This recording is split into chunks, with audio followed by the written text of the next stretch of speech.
जनाब सदर, पेश करदा करारदाद हम आजाद हैं। हमसे मुराद पाकिस्तान में जीता जागता सांस लेता एक एक इंसान, और आजाद से मुराद बेखौफ, लेकिन हमारे सरों पर तो हर वक्त खौफ की तलवारें मंडराती हैं। आजाद से मुराद खुद मुख्तार, लेकिन हमारे सियासतदान तो कशकोल थामे अमेरिका के सामने अपनी कौम की अहमियत का सौदा करते हैं।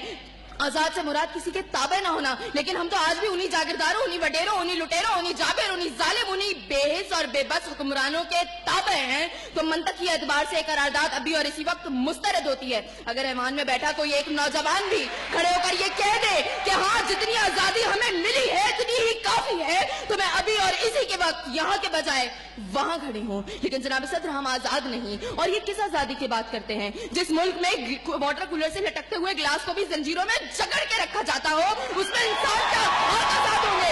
जनाब सदर, हम आजाद नहीं है। जनाब सदर, असल में मवाफकत में आने वाली मुकर्ररा खुद को डिज्नीलैंड की प्रिंसेस समझती हैं, क्योंकि ये जो कहानी हमें सुनाती रही वो पाकिस्तान तो हमने कभी देखा ही नहीं। जनाब सदर, जिस मुल्क के सियासतदानों की तरक्की का आलम ये हो कि उनकी दौलतों में दिन दुगनी और रात चुगनी होती हो और तरक्की का दारोमदार ये हो, तो फिर मैं कैसे कहूँ कि हम आजाद हैं? जिन मुल्क के सियासतदानों के नाम पनामा लीक्स में लीक होते हो और स्टोर मचने पर फकत अवाम को लैपटॉप स्क्रीन का लॉलीपॉप दे जाता हो, तो मैं कैसे कहूँ कि हम आजाद हैं?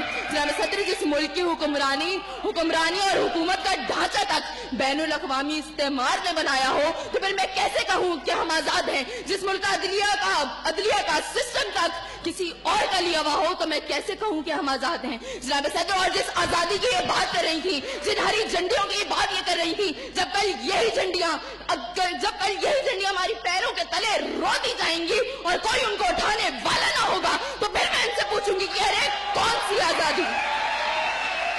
जनाब सदर, हम आजाद नहीं कि जब कश्मीर में हमारे भाइयों को मार मार के उनका भुतस निकाला जा रहा था, तो हम भारतीय मूवी सुल्तान को पाकिस्तान में सबसे मकबूल तरीन फिल्म बनाने में मसरूफ थे। तो मैं कैसे कहूँ कि हम आजाद हैं? जब बॉर्डर के पार हमारे मुसलमान भाइयों को मारा जा रहा था, तो मेरे मुल्क के सियासतदान आम की पेटियां और साड़ियां तोहफे में उनको बेच रहे थे। तो मैं कैसे कहूँ कि हम आजाद हैं? जनाब सदर, और हमारे नौजवानों के लिए, अभी रोड पर मैं देखती हुई आई, हमारे नौजवानों के लिए आजादी का मकसद फकत बाइकों के साइलेंसर फाड़ के निकालने तक महदूद है। तो मैं कैसे कहूँ कि हम आजाद हैं?